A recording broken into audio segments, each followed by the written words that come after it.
Once again, good morning, everyone, and we are moving on the morning show today here on Love FM and Love Television.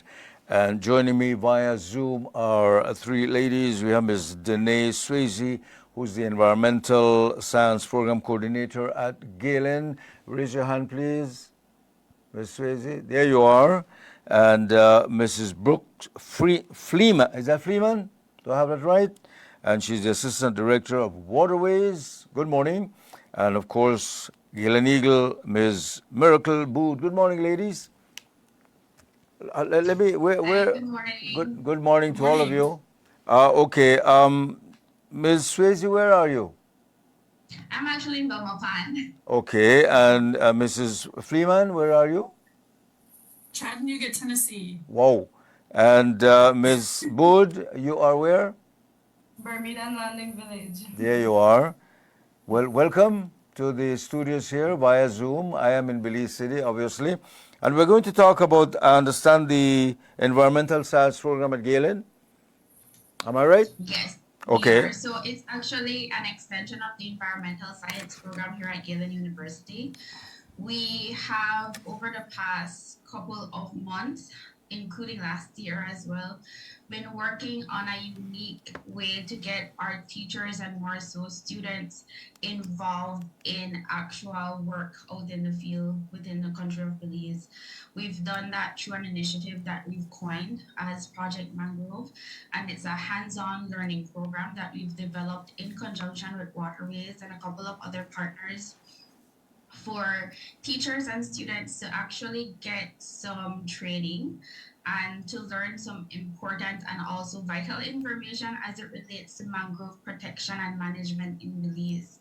So we've last year run our pilot program, and within this pilot program, as you can clearly see from the screen, we had a couple of high school students join us out at Calabash Key along with TASA and the University of Belize, and they had a 2 to 3 day training on dealing with mangroves. We also invited some high school teachers as well for them to be immersed in that experience of planting mangroves and managing mangroves out in the Turnef Atoll.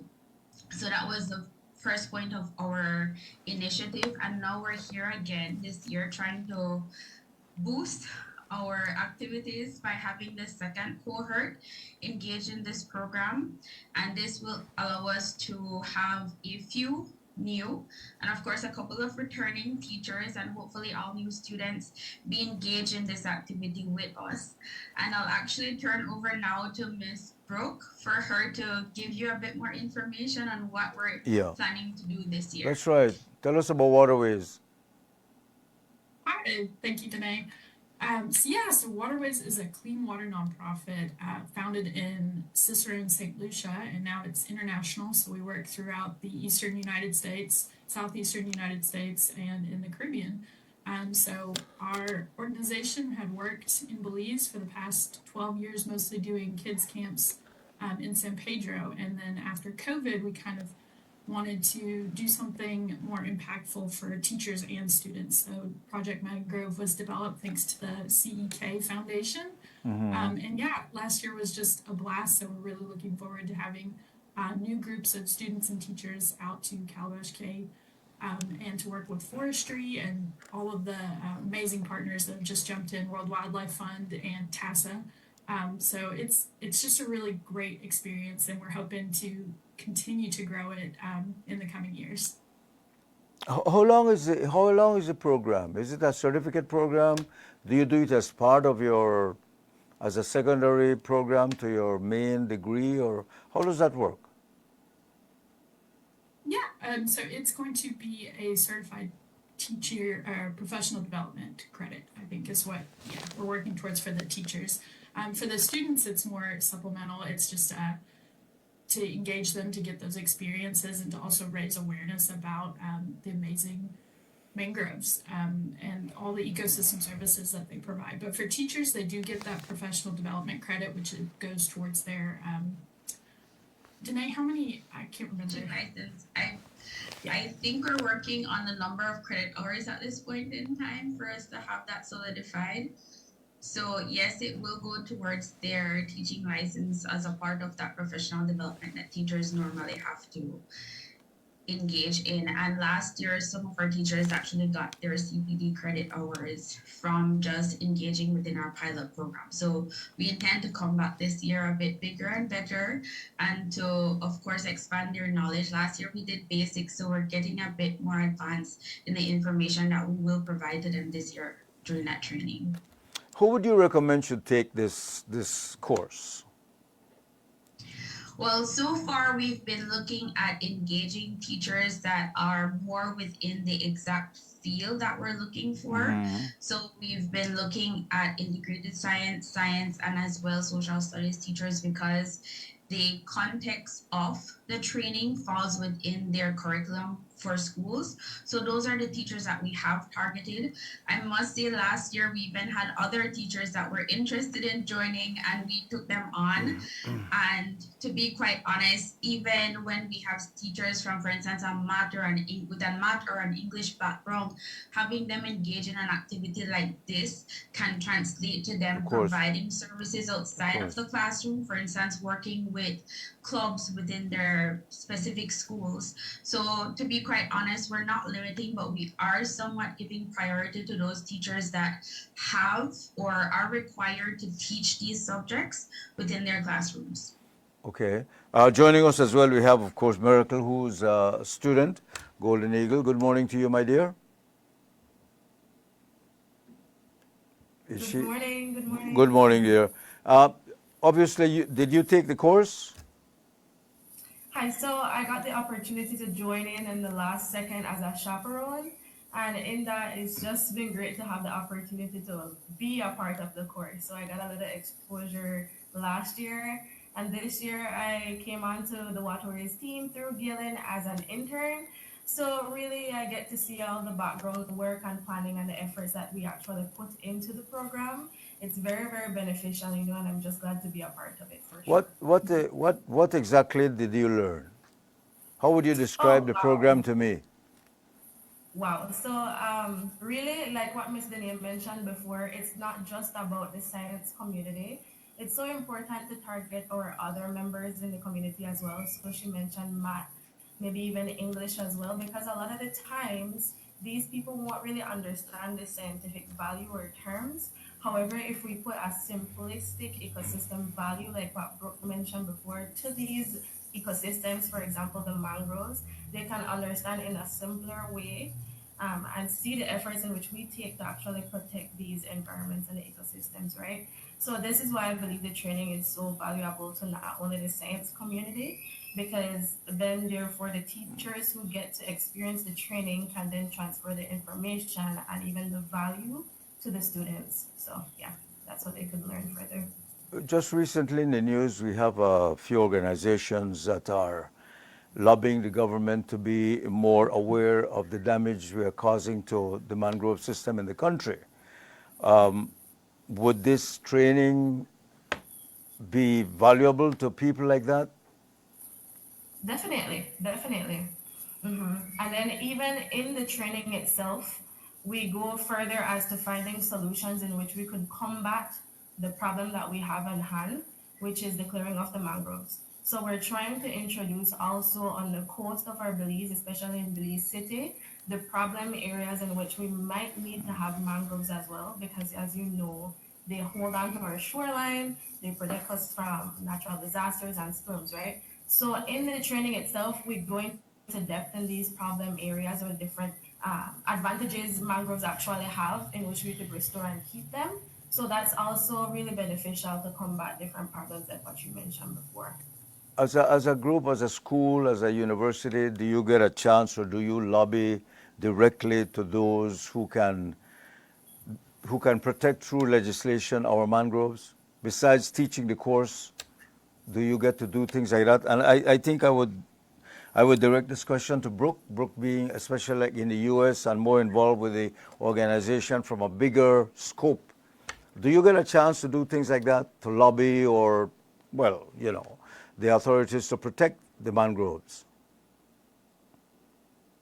Well, that's not necessarily what we focus on. We kind of we target the community and hope that they kind of spread that Then they will awareness do, and okay. yeah, that Yeah. they kind of mobilize to do that work. But that's not necessarily what we take on. But hopefully, like there's a ripple effect from these education programs that kind of works outward. Because the more we raise awareness, the more the people will want these things. They want to protect the mangroves. So that will impact change. Yeah. Because also I know that Belize is preparing to attend, I think, the next COP session on the where all the big countries get together and talk about how we are going to protect the environment. And sometimes you seem to be going nowhere with all that. So your influence is very important. What you're doing, that influence, spread the word, is very, very important. What exactly, what level of students are you looking at? You mentioned high school. Do you go lower than that? Right now, this program is for secondary students. That's who Okay. we're targeting. Yeah. Alrighty. So what's next on the That program? And through secondary, we also allow for students that are just leaving primary school and entering high school, meaning Okay. they've been accepted Senior to primary. engage in the program. Yes. So I would say like a person that's transitioning from primary to secondary, they can attend. So we've had some pretty young students within the program, and they've actually been the life of the party, to be quite honest. And they've been the ones that are actually a bit more engaged than our older students and willing to learn. Yeah, they don't mind going out in the sun and playing around in the mangrove. That's why, you know, Yes. why I bring up all this about legislation and so on is that I think I noticed from my experience here that we need those who are involved in the discussions to be more aware of the value of what you are teaching. It is good for me to read a book and I sit here and you tell me how important the mangrove is, but if I've never been in there, never stood up in the water, or never looked at it or touched it or see it die, I won't have the real feeling of protecting it. You know, so if you could get this word out to those or encourage those who are involved supposedly in protecting the mangrove to get the touchy-feely of it, they'll be more, I guess, more effective when it comes to arguing for the defense of it. Well, Ernesto, we're working from a knowledge is power perspective, to be quite honest, and that hands-on experience also benefits. One of our key partners in this activity is actually the Belize Forest Department, and as well, Galen is a member of the Belize Mangrove Network. So all the activities that we're doing, including this one, including looking at policies, looking at ways to measure or protect mangroves, getting the word out being the key activity here, all of that comes and kind of pulls together to improve protection. So it's not just from a legislative standpoint or a policy standpoint, but it's also from trying to instill an intrinsic value in the remainder of the population. So one of the things that we actually did last year during our pilot was kind of target coastal communities and a tad bit more inland, looking at even persons from the Kaya district. At the very last minute, we included them because they also need to see the value of these ecosystems. They might not live in the areas, but they can see the value of it. So by having a holistic approach to looking at both your legislation, at your policies, at the various mechanisms that you can employ, looking at education and outreach, because we do have a lot of NGOs and as well the Forest Department, like I said, working within these areas, we can somewhat shift national thinking, and we've been doing this not just through our classes as you stated, but through everything that we do here at Galen. So we're just trying to boost that, and as well the activities of waterways have proved useful. We also did a water quality testing earlier this year, just with our same cohort from our last pilot, and that was a great initiative. We had virtually every single lecturer have a club, group of students engage in that activity, and it goes to show that, to be quite honest, we have persons that are willing to go out into the field and do these activities. We have persons that are willing to learn, and that's what we're banking on through these. Miracle, how is this fitting into your career plans? Well, as you know, all exposure is good exposure. To build up Well, it what I've depends. learned in the class. Yeah. It's so awesome to build up and actually use what I've learned in the classroom out in the field and to also network with other schools as well. And it's good to make the connections because if you incorporate a school that's in the inland part of Belize, you have to let them see and know about the connection because in our environment, especially in Belize, everything's interconnected.